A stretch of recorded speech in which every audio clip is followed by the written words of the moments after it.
So on this episode, we are back at Lake Henderson again for the second year in a row.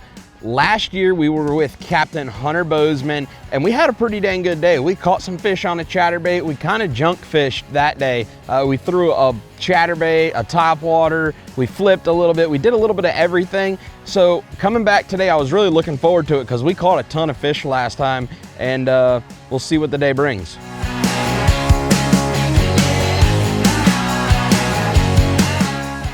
So today we're fishing with my good buddy, Robbie Crosnoe. I've known Robbie for going on probably 17 to 20 years now. I started bass fishing. He really got my bass fishing career kicked off in high school, winning a state championship. He was our captain on the boat, but he's an excellent fisherman. He lives right here on Lake Henderson. He knows everything about the place, but one of the best tournament bass fishermen in our area for sure. Basically, I've been fishing Lake Henderson since I was 1 year old. I've grown up here in this county my entire life. As young as I can remember, riding my bicycles, miles to get to the lake to go fishing. Didn't matter what I caught back then, to the point where I graduated to a 10-foot john boat or fishing with my friends in their john boat, all the way up to where I am now, as a pro fisherman, still fishing the lake. To the point where I love it so much that I actually live on it. All right, so we're here on the east side of Citrus County today at Lake Henderson. It's a beautiful morning out here. It's gonna be a high of 80 degrees right here coming off the full moon. We should have some good fishing. What's our plan for the day? I think we're gonna start out throwing topwater. It's early morning, a little bit of fog, high. So we'll start out throwing topwater, frogs, devil's horse maybe. And once the sun gets up and heats the water up some, we'll probably go pitch some pads, light weights. Bluegill, time of year, April 1st. Bluegill should start coming to the bank to spawn, and when that happens, the big bass follow them. Absolutely. Well, I'm looking forward to it, and there's not much better than an early morning topwater bite, so let's see if we can get on that first. So Lake Henderson is a really, really beautiful fishery. I mean, there's tons of great Florida vegetation, but the key factors of the lake are sprayed right now from the people in Florida spraying. The hydrilla, the eelgrass, the matted stuff that those fish are really gonna key to is just gone at the moment. But it's starting to come back. The lake is starting to thrive like it used to. So I'm really, in the next year or two, gonna expect a big upturn of this lake to produce some big Florida strain bass. They're still in here right now. They're just pretty difficult to catch because they're so spread out, because there's not that key vegetation that they're keying in on those bait fish on.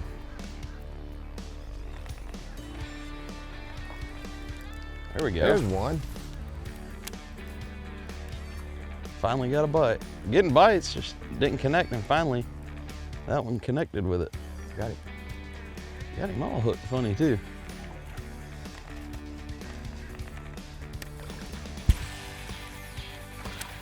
Not a big one. Good start though. These treble hooks are a little tricky. We've had quite a few blow-ups now, and finally just that one kind of committed, and he didn't even really get hooked that good. Got him under the mouth, so they're just kind of biting funny with these slick, calm conditions. Yeah, kind of slow. We'll keep on working on the bank here, and hopefully throughout the day when we get a little bit of wind, they start biting a little bit better, but good way to start it. It seems that your little 1-2 punch switching between that devil's horse and the frog seems to be getting a few bites. Yeah, devil's horse is always a great bait, in the morning time. So we've had 3 bites apiece. I think you've had 3 on a frog. I've had 3 on a devil's horse. They're just not one to eat yet. Even that bite was very slow, not a big blow up. So we'll just keep at it. Maybe when the sun gets up a little higher, maybe it'll be better. Yep, we'll keep on working, but got to start somewhere. So this time of year, the fish majority of them are coming off spawn. So it's the season where it's the post-spawn. The month of March is very, very tough on fish. They're stressed out. So they don't eat very well. The month of April, starting now till the end of April, the fish will really start eating very well. So it's touch and go. You're gonna catch them or you're not gonna catch them. So we're making a little change. The sun's getting up higher. We're going to pick up the big sticks and do some flipping. That's right. Pitch some lily pads. Topwater bite was all right. We've had 6, 7 bites, but only one fish. There's not much better than pitching in them pads and watching that thing erupt and catching a bass. Let's get to it and see if we can make something happen. So we've made an adjustment here and we picked up our flipping sticks and we're flipping these pads. What's the key to flipping these and that light Kissimmee grass and stuff like that? Well, these you want to get down in the roots. Basically, during the spawn, the fish spawn on the roots itself. Like they'll actually polish these particular pads, bonnets, and they'll polish their roots and actually lay their eggs right on the roots. So we're still have some spawning fish. You know, we're April 1st, so that's why we're pitching. When you pitch in these pads, you want to basically try to get to the roots, which you know, in the heart of the clusters, and try to convince one of them big females to bite. So we got a 3/4 ounce tungsten weight, a Gamakatsu flipping hook, and just a Reaction Innovation Kinky Beaver. And it's a tramp stamp color, but it looks like a bluegill. It's green pumpkin and black and blue. It's just, what are they trying to, they're just trying to, when this hits in their bed, they're just trying to defend it. Defend their bed. Yep. You know, big bass love or hate bluegill, and it's one of their favorite foods when they're not defending their beds. Even if it's a buck bass, he's defending bluegill off constantly. Yep. Well, we'll keep working on the bank here, and this will probably be our technique for the rest of the day, pretty much. Yeah, I'm sure. It's one of my favorite techniques. So coming into April, you'll see a big bluegill spawn coming to the lake. They'll be moving into the lily pads and they'll spawn on those roots. Well, those big Florida strain bass are gonna move in there in those pads to feed on those bluegills. So that's kind of what we were trying to key in on. But it seems like the lake is a little bit further behind than normal. I think we're gonna see in the next month or so, those bluegill really start to move in. We didn't see too much of it today, but here in the near future, we're gonna start seeing them come in. It's kind of a lull at the moment while we're here. We're coming off the spawn of bass, waiting on the spawn of bluegill. So the fish are kind of in transition, getting ready for that big spring feed on those brim.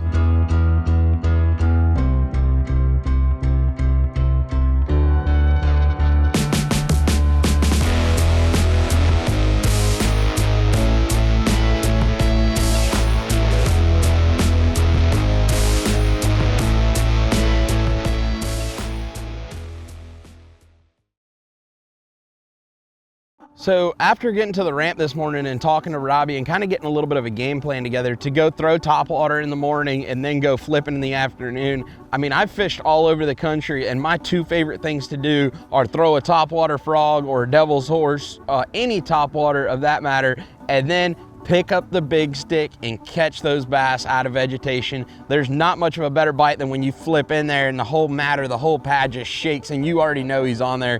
It's just something that really gives me a thrill. Good one.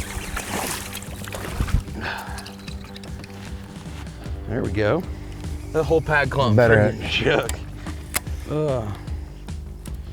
Ain't had that happen in a while. That was fun.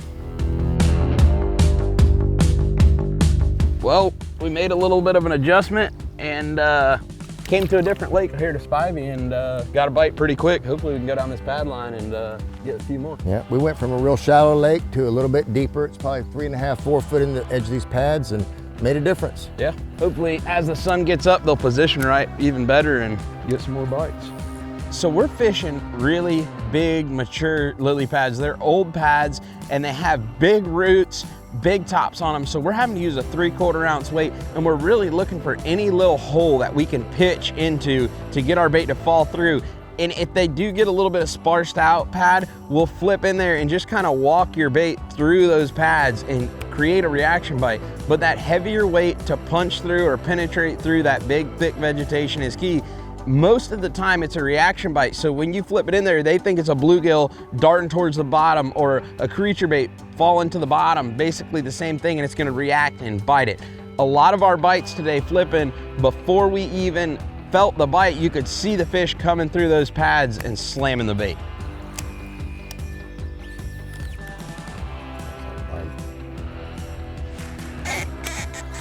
There he is. That's a big one too. Oh, nope, just a decent one.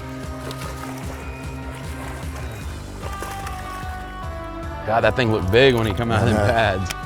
It's first initial head shakes. Still a nice one though. Fun bite. That's two pretty quick. Yep. Hopefully we can continue the pattern and catch a few more.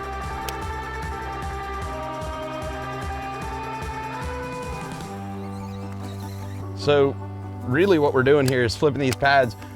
We're fishing kind of slow with our baits, but we're covering a ton of ground. We're moving really fast down through there, but just pitch in there, a couple slow yo-yos, if not pick up and move to the next little clump. And it's just little roots. Some of them have just one stem and some have 5 or 6. So just trying to cover as much water as possible and find one of those fish that are willing. Yeah, that last one I had to crawl it kind of through the big clump of roots for him to bite it. He didn't bite it on the initial fall. Sometimes it's just, if you just kind of work your rod tip real slow and just work it all the way through them, swim it straight through, they'll bite it. It's kind of, you could get away with a 1/2 ounce weight, but this 3/4 makes a big difference. Kind of just being able to swim that thing through the pads. So coming into today, I know we're gonna catch some fish. I'm not sure we're gonna catch a big giant, but the numbers are gonna be there. This lake is always good to catch a lot of bass. Maybe not always that big giant 7, 8, 9 pounder that you're looking for, but to catch fish and just have a great day doing it, I can always expect that coming to this lake. Basically this time of year, we want to cover a lot of ground. The bait fish will tend to congregate in small areas, and that's when you see, we'll go 100 yards, not get a bite, and all of a sudden get to the next 50 yards and get 5 bites. So fishing this lake, you've got to cover a lot of water, slow down when you get bites, and then cover a lot of water, slow down when you get bites.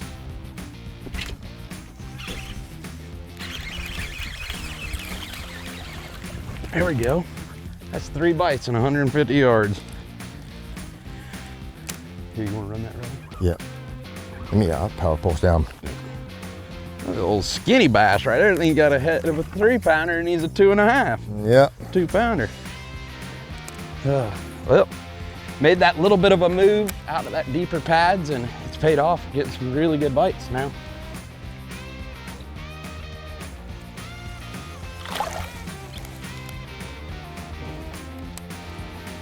So about halfway through the day, maybe a little bit longer, it really brought up a lot of memories from last time I was here, about a year ago, maybe a little bit less than that, picking up a bunch of different baits and just being able to choose what you want to throw at different times, whether I saw one little hole and threw a frog in there, or that perfect little mat, we pick up a flipping stick, or that one big bass that busts out there and I can pick up a chatterbait and sling to it. This lake, you kind of have to have everything on the deck ready to go, and that is what I've seen the last couple years that I've been here. I met Brandon Branch about 15 years ago. He was probably at his age one of the best fishermen that I know of. So I volunteered my time. We got him started with high school bass fishing. I used to captain his boat because they're not allowed to drive their own boat back then. And sure enough, the very first tournament in the Kissimmee chain, he ended up winning the state championship. There you go. Take off on me, didn't it? There you go. That little isolated clump. You can see we're kind of going down the bank here, and you really want to focus on anything that looks a little bit different than all the rest of it. And that little clump came out to almost a point or a little isolated patch of them, and that seems to be the key today, is working those different looks.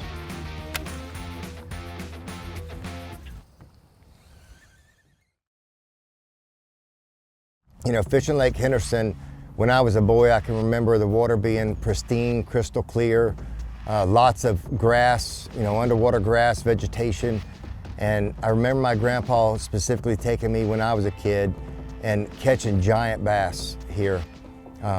We went through a big drought probably 10, 12 years ago, and really hurt the lake. A lot of the lily pad roots floated up, so there was a lot of mud tussocks. The county is doing what they need to do to get the mud tussocks out, and fishing is going to improve here. We just need a little bit more underwater vegetation to filter the water out, and the fish are here, they're gonna live here. I honestly have really high hopes for the vegetation to grow back and the water to clear up, and really have an awesome fishery here in Citrus County.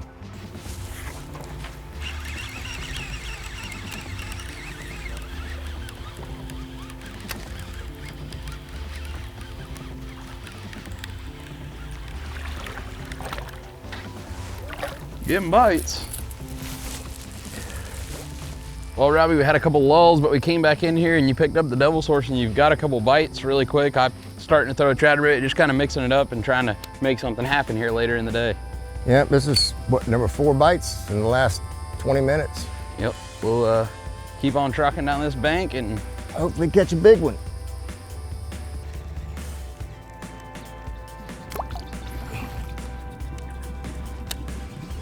Brandon, it's not a big one, but they're all fun to me. yeah, that's right. Especially when they're eating the topwater.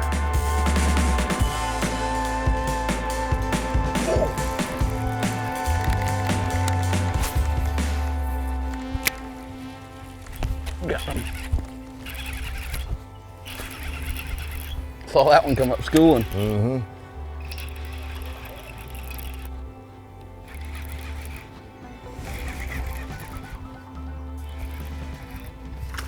Oh, jumped off right there.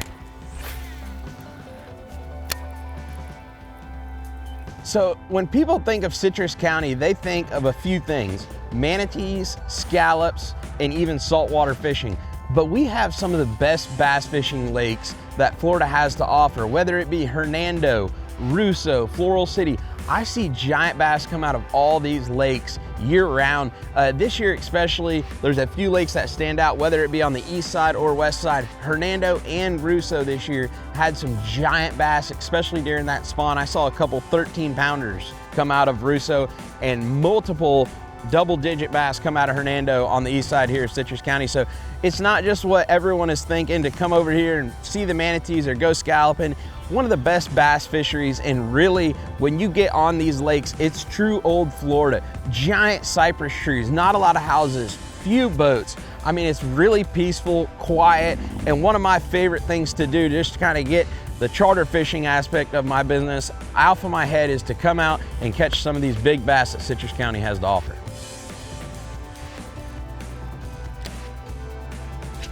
There you go. Big one too. That's a good one there. Yes, sir. Lift my trolling motor up. There you go. Go. Keep going that way. Nope, that way. There you go. There you go. There you go. One of the better ones today right there. It's a nice one. Right on that lily pad root. Yeah. Things are definitely starting to look better, Robbie. I mean, that's 3 bites within, I don't know, 15, 20 yards there. Hopefully they're all positioning and we can crack some big ones here this afternoon. Yeah, that was a solid 3-pounder. Yeah, we've been fishing several. This morning was very slow. We've caught, we've had 7 bites in the last 30 minutes. Yeah. So definitely getting better. Lake Henderson is on a comeback. The county removing the mud mats. This lake is going to produce giant Florida trophy bass in the near future. The water quality is great and improving. We're going to see this lake produce big stringers of bass in the very near future.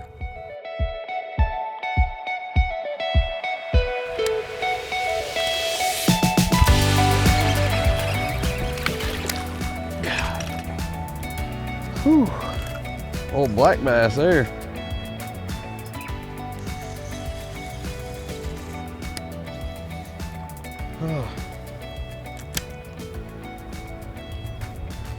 Old Lake Henderson Blackie.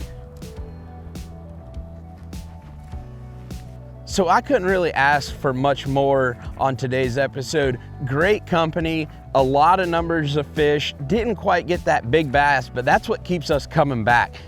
Every day is different out here. So I'm sure on our next go round on Lake Henderson, we're gonna find one of those big 8 to 10 pounders. But for this episode, it was awesome day. My good buddy Robbie Crosnoe, I just love getting out on the boat with him. I've known him for so long and fished so many tournaments with him. Just to be able to get out there and fish with him, it really keeps me wanting to come back.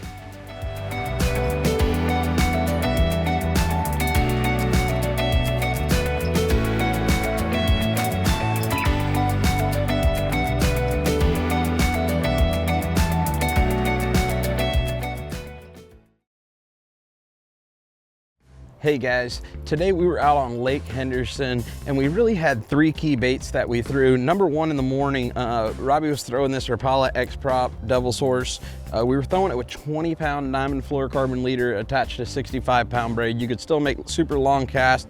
We were fishing this bait really shallow around vegetation and catching some of those spawners and post-spawn fry garters. The smaller bucks that were guarding the bed were eating this thing a lot. And as he was throwing that, I was just slinging around a Spro bonsai prop and frog, 65-pound diamond braid straight to it so you can pull those fish out of this stuff. This is a 7.4 Daiwa Tatula frog rod paired up with a 7-to-1 Daiwa coastal reel. This is a great all-around reel.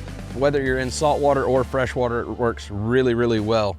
But our go-to bait, old school Florida style flipping vegetation. This is a 7.6 Daiwa Tatula flipping rod, a heavy with an 8-to-1 Tatula. It really, that gear ratio, getting that bait out of the vegetation and not letting it fall was a big key. This rod has plenty of backbone to get them out of the pads or Kissimmee grass that we were flipping. This is a 3/4 ounce Gamakatsu tungsten weight with a number 4 super heavy cover flipping hook, and then just a little bobber stop so that weight doesn't slide up and down. Kinky Beaver tramp stamp color is what we go to all the time. It's got the green pumpkin with black and blue on the top, kind of resembles a bluegill. But one of the keys is snelling this bait, so when you get that bite, it really kicks that hook up and gets that fish right in the roof of the mouth. And like I said, 65-pound diamond braid, you can rip those fish out of the cover without having to worry about breakoffs.